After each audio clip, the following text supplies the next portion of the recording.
بسم الله الرحمن الرحيم الحمد لله وحده والصلاة والسلام على من لا نبي بعده وعلى آله وأصحابه وأتباعه الذين اتبعوا هديه أما بعد. قال الإمام النووي رحمه الله تعالى: باب تحريم الظلم والأمر برد المظالم. قال الله تعالى: أعوذ بالله من الشيطان الرجيم، ما للظالمين من حميم ولا شفيع يطاع. وقال تعالى: وما للظالمين من نصير. وأما الأحاديث فمنها حديث أبي ذر رضي الله عنه المتقدم في آخر باب المجاهدة.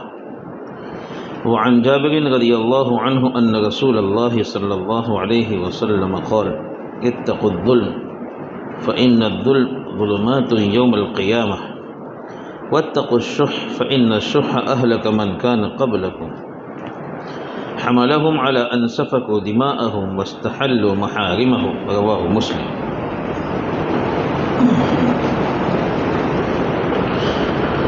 محترم دوستو، بزرگو،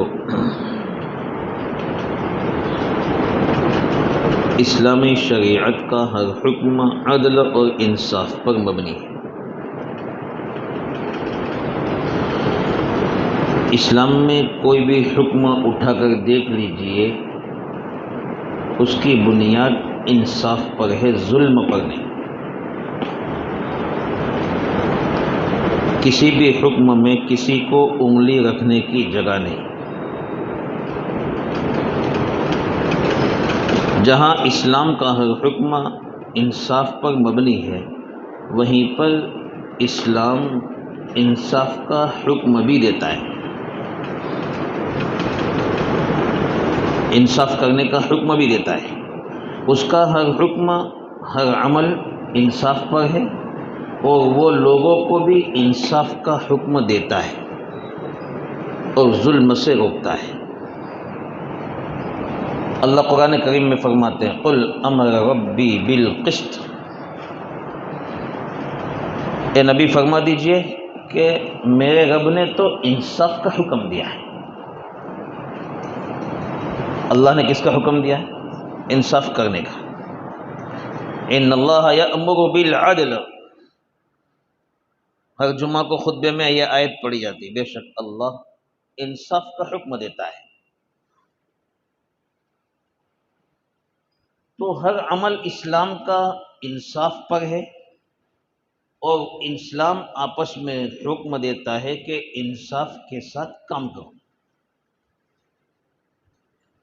اگر دنیا میں انصاف کے ساتھ کام کیا جائے اور اسلام کے ہر کام پر عمل بھی کیا جائے، اور ہر آپس میں ایک دوسرے کا رہن، ایک دوسرے کے ساتھ رہنا سہنا انصاف کے ساتھ ہو جائے، تو پھر دنیا میں جتنا نور انسان اللہ رب العزت انسانوں کے لیے پیدا کریں گے، وہ اس سے بڑھ کر کہیں اور نہیں ملے گا۔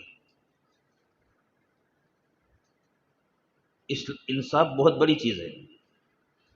انصاف میں سب سے زیادہ انصاف کی چیز یہ ہے کہ ایک اللہ کو مانا جائے، جس کو ہم توحید کہتے ہیں۔ یہ انصاف کا سب سے بڑا تقاضا ہے۔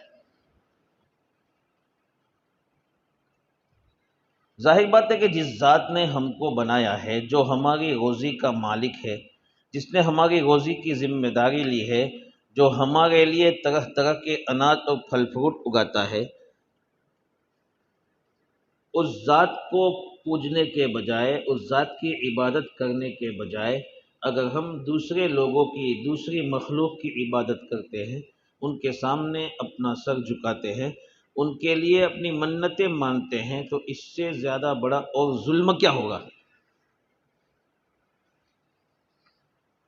اس لیے سب سے بڑا تقاضا انصاف کا انسان کے لیے ہے کہ وہ اللہ کو ایک مانے، معبود ایک مانے، رب ایک مانے۔ سب سے بڑا تقاضا ہے، کیونکہ انصاف کہتے ہی اسی کو کہ کسی بھی چیز کو اس کی جگہ میں رکھا جائے جہاں اس کا حق ہے، اس کو کہتے ہیں انصاف۔ اور جہاں کسی چیز کو دوسری جگہ میں رکھا گیا اس کو کہتے ہیں ظلم۔ عبادت رکھنے کی جگہ اللہ کی ذات ہے، اگر اس عبادت کو اللہ کی ذات کے علاوہ دوسرے کسی کے سامنے رکھا گیا تو یہ ظلم ہے۔ اللہ کے لیے رکھا گیا، نماز اللہ کے لیے پڑھی گئی، روزہ اللہ کے لیے رکھا گیا، صدقہ اللہ کے لیے کیا گیا، تو یہ انصاف ہے۔ لیکن انہی اعمال کو اگر اللہ کے علاوہ کے لیے کیا گیا تو یہ ظلم ہے۔ انصاف کی وجہ سے نور پیدا ہوتا ہے اور ظلم کی وجہ سے تاریکی پیدا ہوتی ہے۔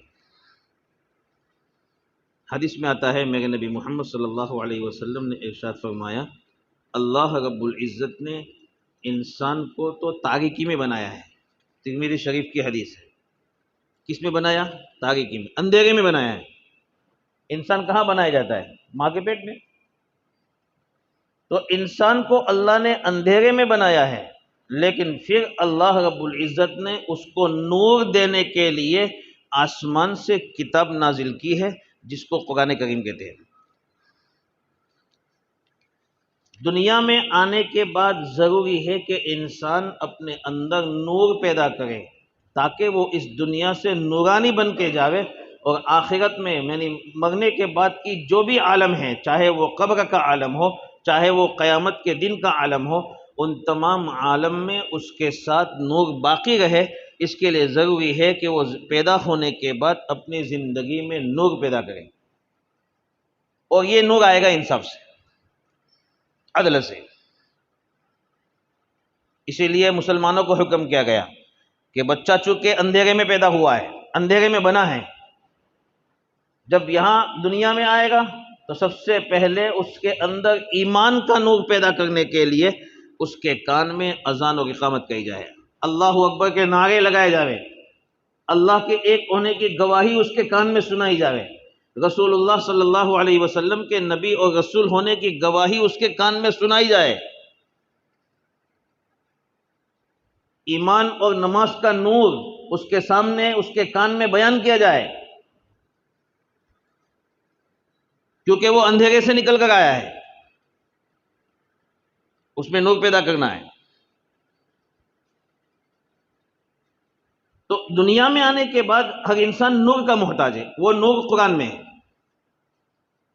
اللہ نے ہماری زندگی کو نورانی بنانے کے لیے بہت سارے ایسے اسباب بتائے ہیں جن اسباب کے ذریعے سے ہم دنیا کی زندگی کو تو نورانی بنا سکتے ہیں، اس کے ساتھ ساتھ مرنے کے بعد قبر کا جو زمانہ ہے جس کو عالم برزخ کہتے ہیں، جہاں وحشت ہی وحشت ہے، جہاں قبر میں تاریکی ہی تاریکی، اندھیرا ہی اندھیرا ہے، چاروں طرف سے پیک ہے، اس وحشت کو دور کرنے کے لیے اللہ رب العزت نے نور بنایا ہے۔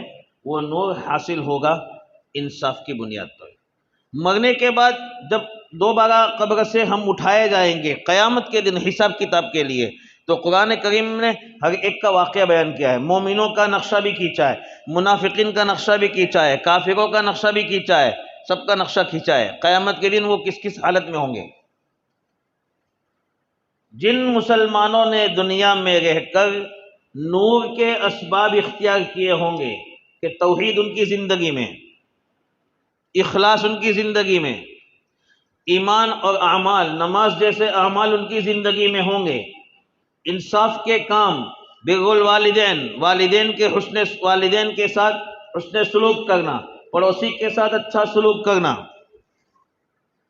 جن کے ساتھ تمہارا معاملہ ہوا ہے ان کے ساتھ اچھا سلوک کرنا، میاں بیوی کا آپس میں ٹھیک ٹھاک رہنا، انصاف کے جتنے بھی کام ہیں یہ اسباب ہیں نور کے۔ یہ نور کے اسباب جس نے دنیا کی زندگی میں اختیار کیے ہوں گے تو میرے دوستو عالم برزخ میں بھی اور عالم حشر میں بھی، قیامت کے دن بھی اللہ رب العزت ان لوگوں کا نقشہ کھینچتا ہے۔ یوم یسعی نورہم بین ایدیہم و بایمانہم، قرآن کہتا ہے ان مومنوں کا نور جنہوں نے اس دنیا میں نورانی اسباب اختیار کیے ہیں، ان کا نور ان کے آگے آگے چلے گا، ان کے داہنی جانب چلے گا، یہ نور ان کو پل صراط بھی پار کروائے گا اور جنت تک لے جائے گا۔ قبر میں بھی نور ہوگا، آخرت میں بھی نور ہوگا۔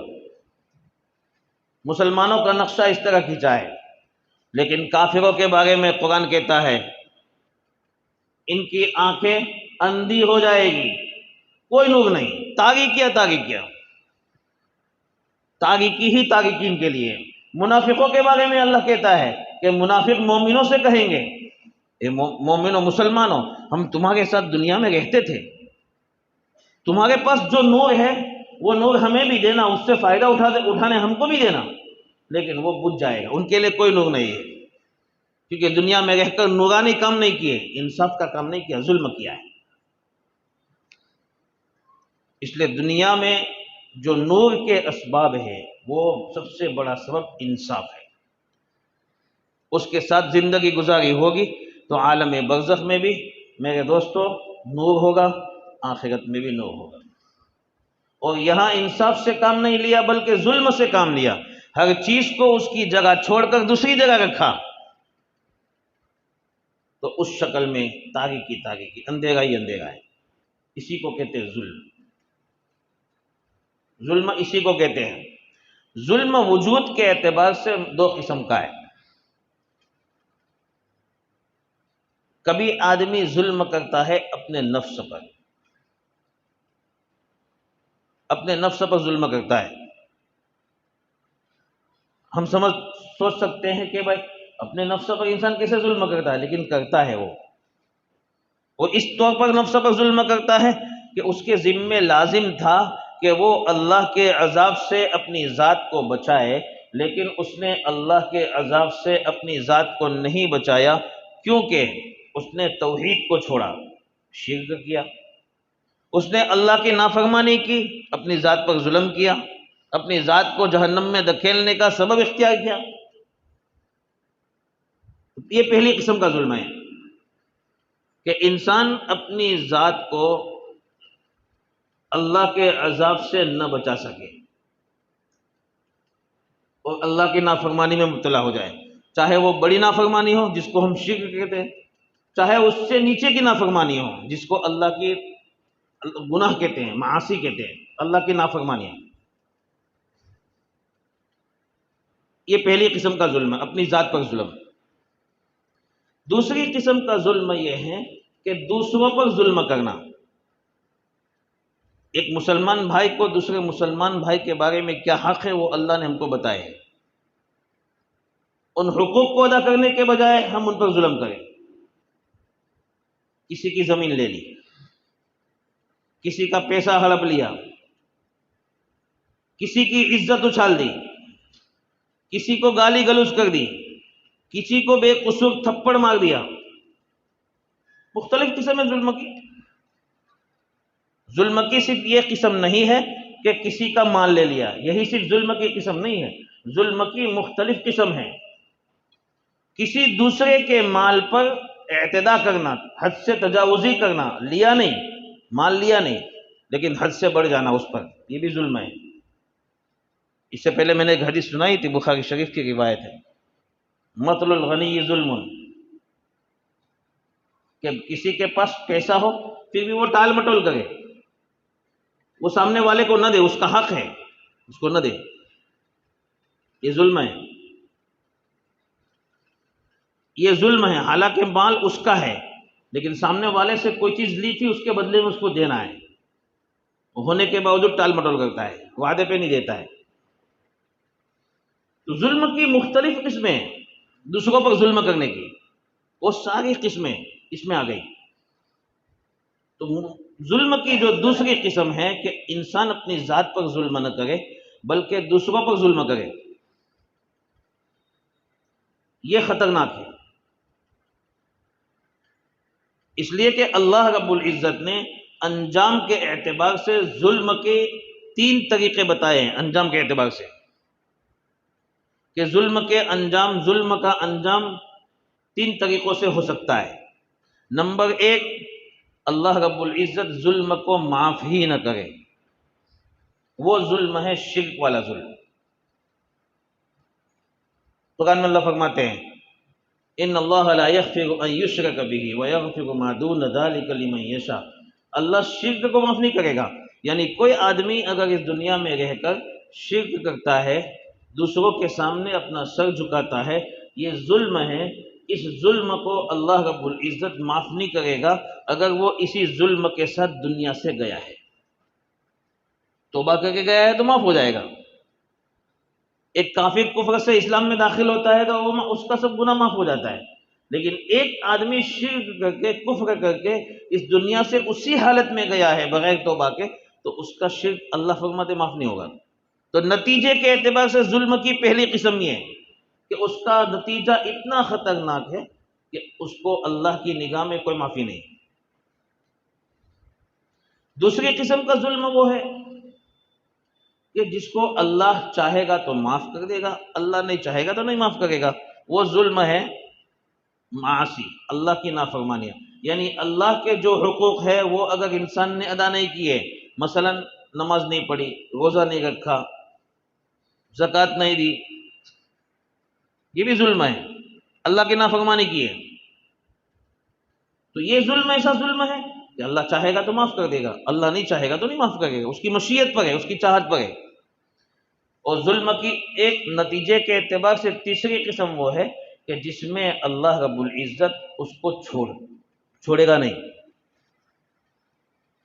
نہیں، وہ یہ ظلم ہے کہ ایک بندہ دوسرے بندے پر ظلم کرے، اس کو اللہ چھوڑے گا نہیں جب تک کہ کل قیامت کے دن اس سے اس کا حق نہ دلوا دے۔ اور وہاں حق دلوانے کی شکل یہ ہوگی کہ جس نے بھی ظلم کیا ہے اس کے پاس جتنی بھی نیکیاں ہوگی وہ نیکیاں مظلوم یعنی جس پر ظلم ہوا ہے اس کے کھاتے میں منتقل کر دی جائے گی، پھر بھی اس کا حق پورا نہیں ہوا تو مظلوم کے جو گناہ ہیں وہ اس ظالم پہ لاد دیے جائیں گے۔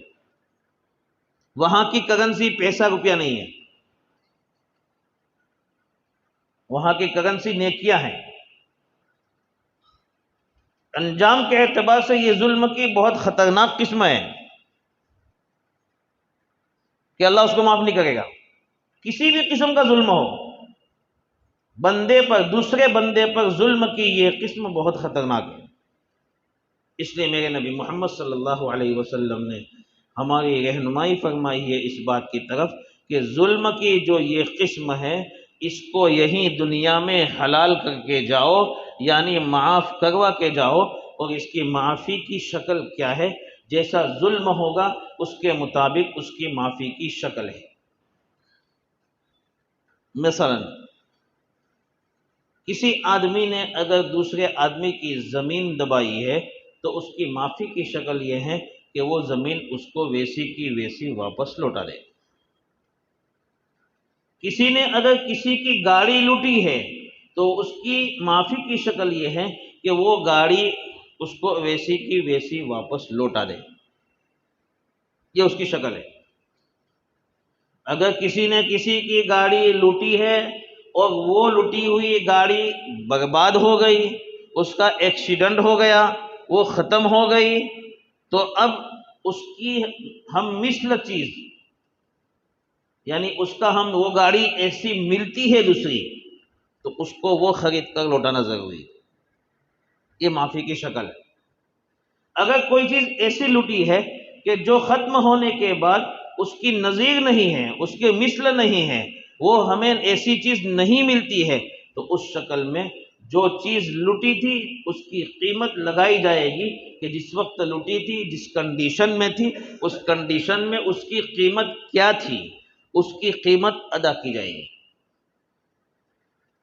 ایسا نہیں ہے کہ ایک آدمی نے کسی کی بائک لوٹ لی، گھمایا پھرایا، جس وقت اس نے لوٹی تھی اس وقت اس کی قیمت 50,000 تھی، اب اس کو 2 سال گھمایا پھرایا، پھر اس کے بعد اب اس کو توبہ کی توفیق ہوئی تو اس نے چاہا کہ یہ گاڑی واپس اس کو لوٹا دوں، اب اس کی جو ویلیو ہے وہ 2 سال پہلے تھی وہ اب اس سے ڈاؤن ہو گئی، تو اب یہ ڈاؤن پیمنٹ اس کو بھرنا پڑے گا۔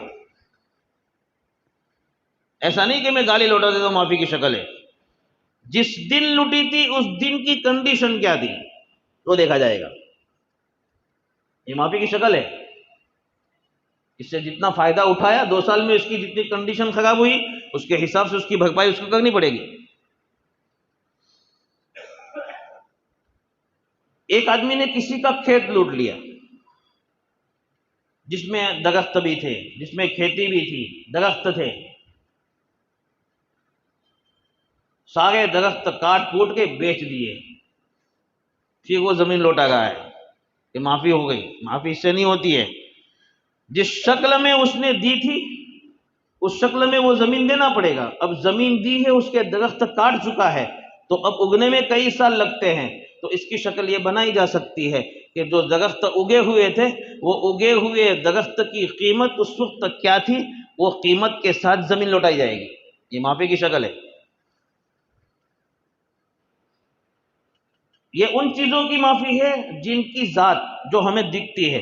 بہت ساری چیزیں ایسی ہیں کہ جو ہمیں دکھتی نہیں ہے، مثال کے طور پر کسی کی ہم نے غیبت کر دی، یہ بھی ظلم ہے،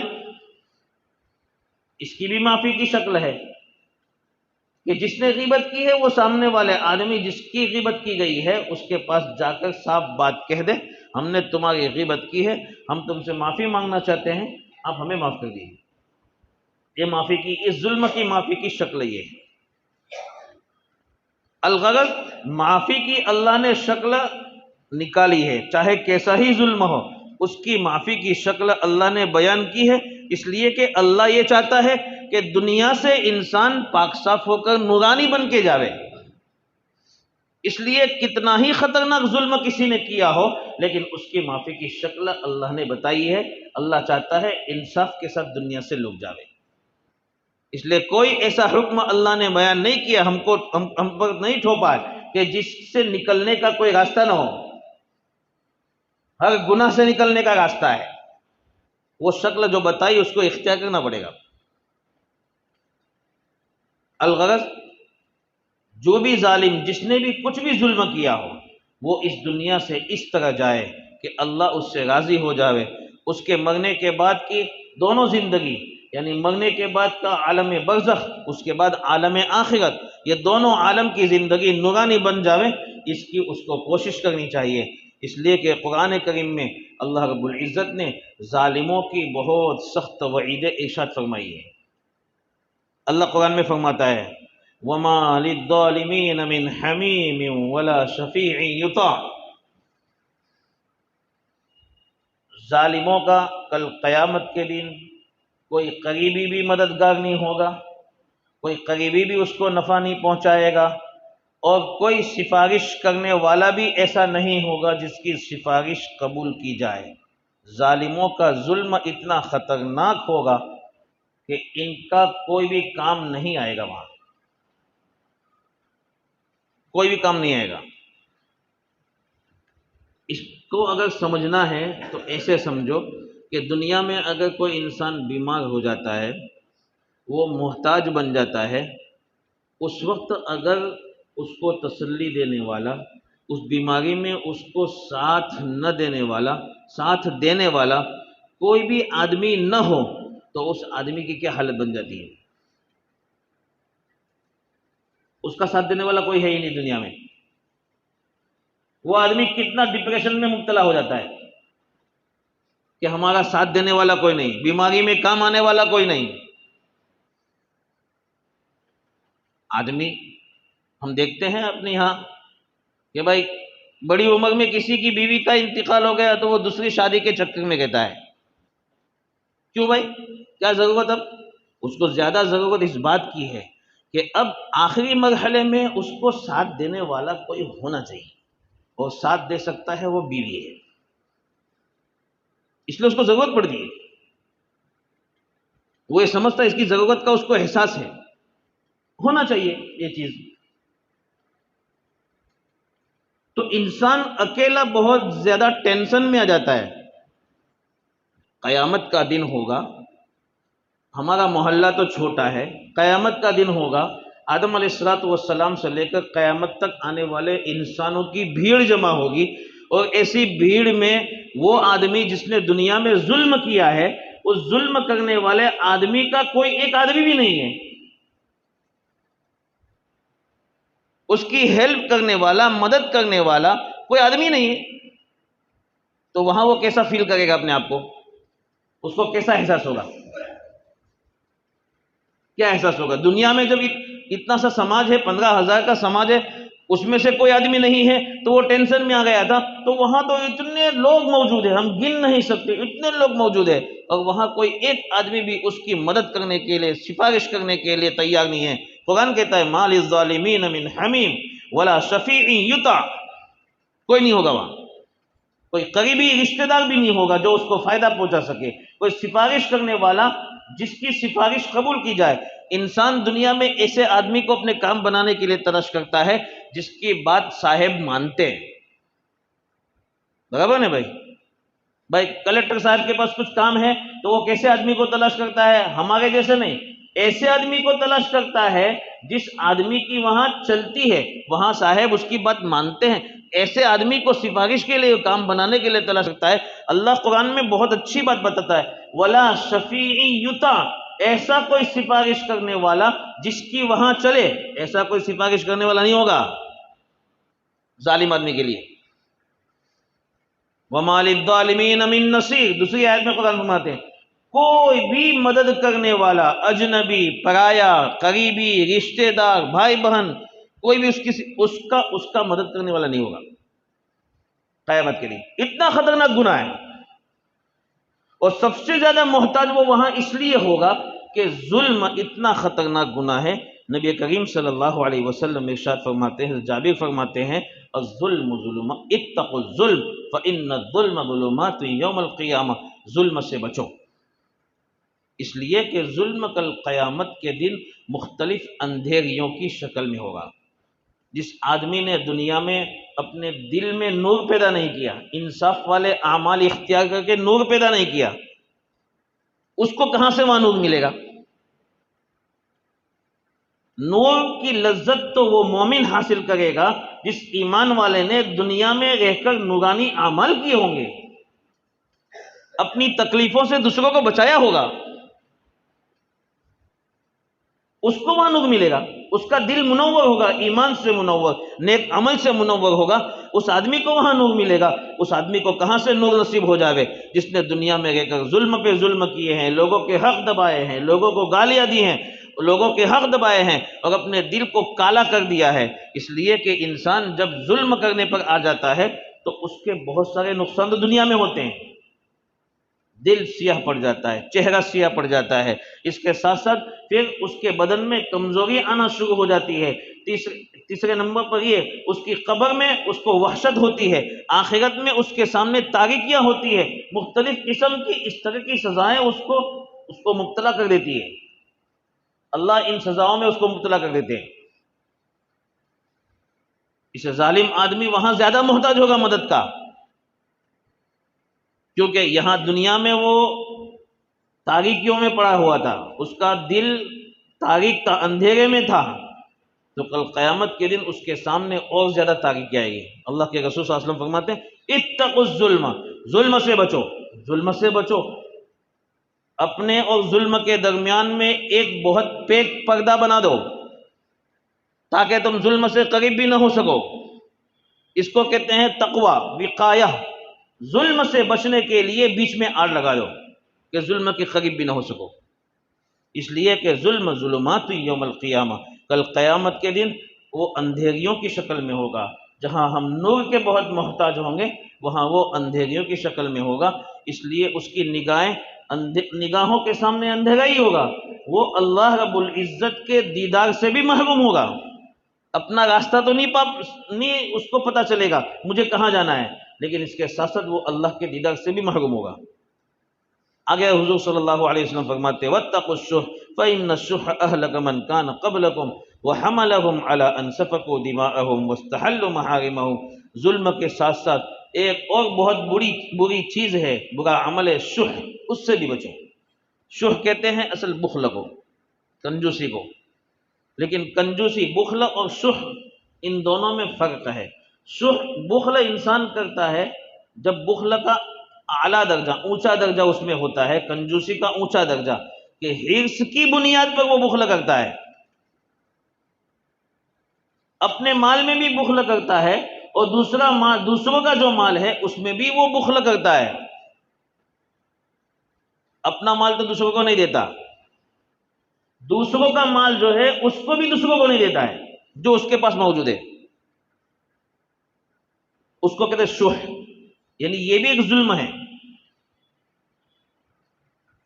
تو شح، بخل، کنجوسی، اس سے بھی بچو، اس لیے کہ شح کی بنیاد پر کتنے برے کام دنیا میں وجود میں آئے۔ فرماتے ہیں فَإِنَّ الشُّحَّ أَهْلَكَ مَنْ كَانَ قَبْلَكُمْ، اس بیماری نے، کنجوسی، حرص کے ساتھ جو کنجوسی ہوتی ہے، اس بیماری نے تم سے پہلے لوگوں کو ہلاک کر دیا۔ کیوں ہلاک کر دیا؟ اس لیے کہ اس بیماری کی وجہ سے دو بڑے بڑے برے کام ہوئے۔ نمبر ایک، آپس میں خون بہا۔ جب انسان میں مال کی حرص ہوتی ہے اور اس کی بنیاد پر بخل ہوتا ہے تو وہ ایک دوسرے سے آگے بڑھنے کی کوشش کرتے ہیں اور اس میں پھر آپس میں جھگڑے ہوتے ہیں اور جھگڑوں کی بنیاد پر پھر خون بہتا ہے۔ دوسرے نمبر پر وَاسْتَحَلُّوا مَحَارِمَهُمْ، ان لوگوں نے اللہ کی حرام کی ہوئی چیز کو حلال بنا دیا۔ جن جن چیزوں کو اللہ نے حرام کہا تھا یہ بخل کی بنیاد پر وہ ان کے لیے حلال ہو گئی۔